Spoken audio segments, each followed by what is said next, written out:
সুপ্রিয় শিক্ষার্থী, এই ভিডিও ক্লিপটিতে আপনাদের প্রত্যেককে জানাচ্ছি আন্তরিক অভিনন্দন। স্পোকেন ইংলিশের জন্য অত্যন্ত ইফেক্টিভ একটা কৌশল নিয়ে কথা বলবো এই ভিডিও ক্লিপটিতে আমরা শিখব লেটস নট এবং তার সাথে ভার্বকে ব্যবহার করে কিভাবে সেন্টেন্স গঠন করতে হয়।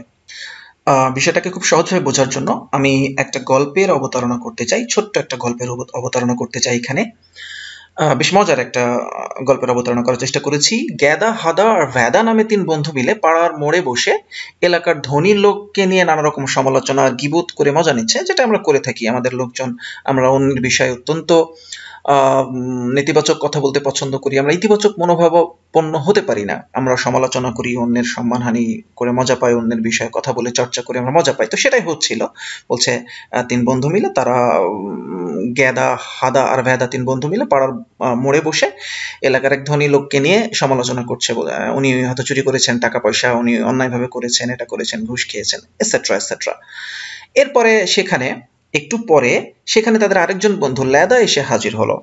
তখনও সেই পরনিন্দাটা চলছিল। এসব শুনতে শুনতে একসময় ল্যাদা বলল, ল্যাদা হয়তো কিছুটা ইতিবাচক মানসিকতার, বা উনি হয়তো এই পরনিন্দা বা এসব করতে উনি স্বাচ্ছন্দ্য বোধ করেন না।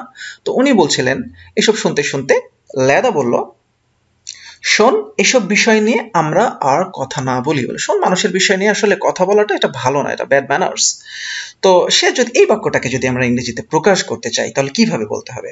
তাহলে এই বাক্যটাকে আমরা বলতে পারি, let's not speak ill about others any more. আমি আবার বলছি, লেটস নট স্পিক, চল কথা না বলি, খারাপ কথা না বলি। ইল মানে অসুস্থ না, এখানে বলছে খারাপ কথা। ইল মানে পচা কথা, খারাপ কোনো কিছু। লেটস নট স্পিক ইল, চল খারাপ কথা না বলি, অ্যাবাউট আদার্স এনিমোর, অন্যের ব্যাপারে আর খারাপ কথা আমরা না বলি। লেটস নট কাউকে একটা পরামর্শ দেওয়া বা প্রস্তাবনা দেওয়া বা কিছু একটা বলা, নিজের অভিমতটা প্রকাশ করা, ভাবে যে চল এগুলো আর না করি আমরা, এগুলোই, এই অর্থে আমরা লেটস নটকে ব্যবহার করি। এরপরে যদি আমরা আরেকটা উদাহরণ দেখার চেষ্টা করি, একটু নিচের দিকে যদি চলে যাই, আমরা যদি পরের উদাহরণটা দেখার চেষ্টা করি, let's not waste our valuable time by moving here and দেয়ার।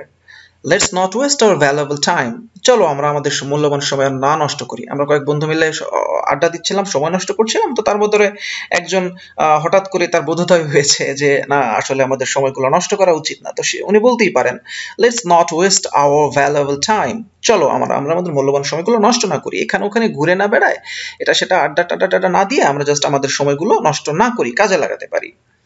তো এরপরে যদি পরের সেন্টেন্সটা আমরা দেখার চেষ্টা করি, let's not stay here too long, আর এখানে বেশিক্ষণ না থাকাই ভালো, চলো আমরা এখানে বেশিক্ষণ না থাকি, বরং চলে যাই। এর পরের সেন্টেন্সটাকে আমরা একটু দেখার চেষ্টা করি। বলছে, ইটস অলরেডি লেট, ইতোমধ্যে অনেক দেরি হয়ে গেছে। Let's not stop anywhere on the way, let's not stop anywhere on the way, রাস্তার মধ্যে আর কোথাও না থাকি, কোথাও না থামি, কোথাও না দাঁড়াই। অলরেডি অনেকটা দেরি হয়েছে, চলো রাস্তার মধ্যে কিন্তু আমরা যেন না দাঁড়াই, আমরা দেরি হয়ে গেছে আমাদের। এর পরের সেন্টেন্সটা এবং এই আলোচনার সর্বশেষ উদাহরণ, let's not meddle in other people's business, চলো বা আসুন না আমরা অন্যের কাজে, অন্য ব্যক্তির কাজে নাক না গলাই। অর্থাৎ আমার অডিয়েন্স বা আমার শ্রোতা বা আমার সাথে অনেকগুলো মানুষ আছে, সবাইকে মিলিয়ে কোনো একটা কথা বলা, চলো এটা না করি। যেমন আমরা অনেককে বলতে পারি, লেটস ডু ইট, চলো আমরা এটা করি। ওই বাক্যটাকে যদি আমরা নেগেটিভ করতে চাই তাহলে লেটস নট ডু ইট, চলো এটা না করি। ব্যাপারটা এমন। তাহলে প্রথমে আমরা লেট ব্যবহার করছি, তারপর একটা নট, তারপর আমরা যেটা বলতে চাচ্ছি, এই লেটস, এই হচ্ছে আসলে লেটাসের সংক্ষিপ্ত ফর্মকে আমরা বলি লেটস। তো এই ছিল এই আলোচনাটা। প্রিয় শিক্ষার্থী, যদি আপনারা এই ক্লিপগুলো দেখার পর বুঝতে না পারেন, প্রয়োজনে বারবার দেখবেন, একটু পজ করে থামিয়ে দেখবেন এবং প্রয়োজনে আপনারা নোট করতে পারেন। অসংখ্য ধন্যবাদ।